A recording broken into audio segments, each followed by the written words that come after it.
আপনাকে যদি প্রতিদিন কেউ ছোট করে, আপনার কাজকে, আপনার স্বপ্নকে, আপনার চেষ্টাকে যদি কেউ মূল্য না দেয়, বারবার অপমান, অবহেলা, গঞ্জনা দেয়, তাহলে কি নিজেকে শক্ত রাখা সম্ভব? অবশ্যই সম্ভব, কিন্তু সেটা অতটা সহজ নয়। বন্ধুরা, আজকের এই ভিডিওতে আমরা কথা বলবো কিভাবে হাজারো লাঞ্ছনা ও গঞ্জনার মাঝেও নিজেকে ভেঙে পড়তে না দিয়ে শক্ত হাতে ধরে রাখা যায়। প্রথমত, কেন লাঞ্ছনা বা গঞ্জনা এত কষ্ট দেয়? প্রথমেই একটা কথা পরিষ্কার করে বলি, লাঞ্ছনা বা গঞ্জনা আমাদের এত কষ্ট দেয় কেন? কারণ মানুষ হিসাবে আমরা স্বীকৃতি চাই। আমরা চাই আমাদের ভালোবাসা হোক, আমাদের সম্মান করা হোক। কিন্তু যখন কাছের মানুষ, সহকর্মী কিংবা আত্মীয় আমাদের অপমান করে, তখন কষ্ট হয়, ভীষণ কষ্ট হয়। কিন্তু মনে রাখবেন, অন্যের কথা আপনার মূল্য নির্ধারণ করে না। যেমন এপিজে আব্দুল কালাম ছোটবেলায় পত্রিকা বিলি করতেন। অনেকে বলেছিল, এই ছেলে বড় হয়ে কিছু করতে পারবে না। কিন্তু তিনি কি থেমে গিয়েছিলেন? না, তিনি নিজের মূল্য নিজেই জানতেন। তাই তো আমরা একটা মিসাইল ম্যান পেয়েছি। নিজেকে শক্ত রাখার প্রথম ধাপ, নিজের মূল্য বুঝুন। যখন মানুষ আপনাকে ছোট করে, তখন সবচেয়ে বড় ভুলটা আমরা করি কি? আমরা তাদের কথাগুলো বিশ্বাস করতে শুরু করি। কিন্তু একটা কথা মনে রাখবেন, আপনি যেমন ভাবেন আপনি ঠিক তেমনই হয়ে উঠতে থাকেন।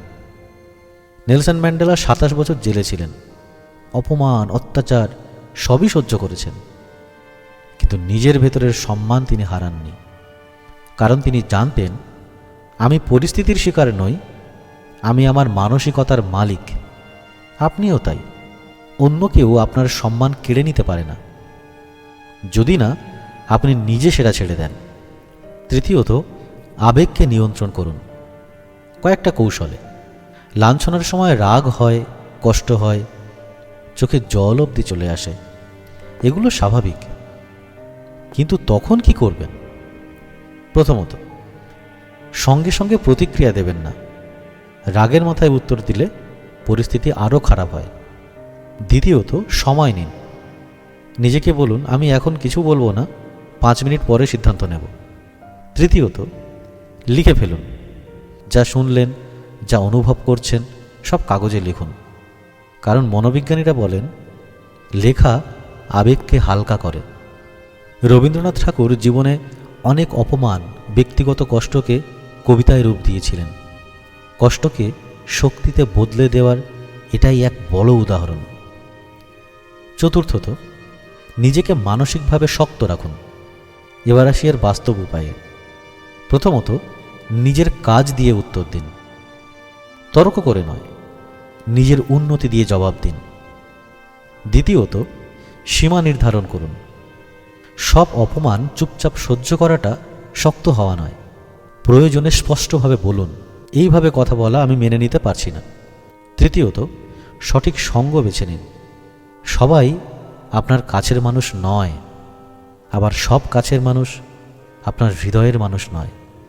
যারা আপনাকে সম্মান দেয় না, তাদের থেকে নিজের দূরত্বটা আরও একটু বাড়িয়ে নিন। চতুর্থত, নিজের ভেতরের কথাকে বদলান। যদি কেউ বলে তুমি পারবে না, আপনি বলুন, আমি চেষ্টা করছি, আমি শিখছি। পঞ্চমত, শরীরের যত্ন নিন। ঘুম, ব্যায়াম, প্রার্থনা কিংবা মেডিটেশন, মানসিক শক্তির জন্য এগুলো খুবই জরুরি। পঞ্চমত, মনে রাখবেন, হীরার মূল্য সবাই বোঝে না। রাস্তায় ধুলোয় যদি হীরা পড়ে থাকে, সবাই কি সেটাকে চিনতে পারে? না। তাই কেউ আপনাকে ছোট করলে ভাববেন না আপনি ছোট হয়ে গেছেন, হয়তো সে আপনার মূল্য বোঝেনি। স্বামী বিবেকানন্দ বলেছিলেন, নিজের উপর বিশ্বাস রাখো, পুরো বিশ্ব তোমার পায়ের নিচে আসবে। এই বিশ্বাসটাই আপনাকে বাঁচিয়ে রাখবে। যারা আজ আপনাকে অপমান করছে, একদিন তারা হয়তো আপনার সাফল্যের গল্প বলবে, কিন্তু তার জন্য আজ আপনাকে টিকে থাকতে হবে। ভেঙে পড়লে চলবে না। কাঁদুন, কিন্তু থামবেন না। আঘাত পান, কিন্তু নিজেকে হারাবেন না। আজ যদি আপনি লাঞ্ছনা গঞ্জনা সহ্য করতে পারেন, জানবেন আপনি একা নন। পৃথিবীর অনেক বড় মানুষের পাশে আপনার জায়গা রয়েছে। আপনার ভেতরে এমন এক শক্তি আছে যা হাজারো অপমানের চেয়েও বড়।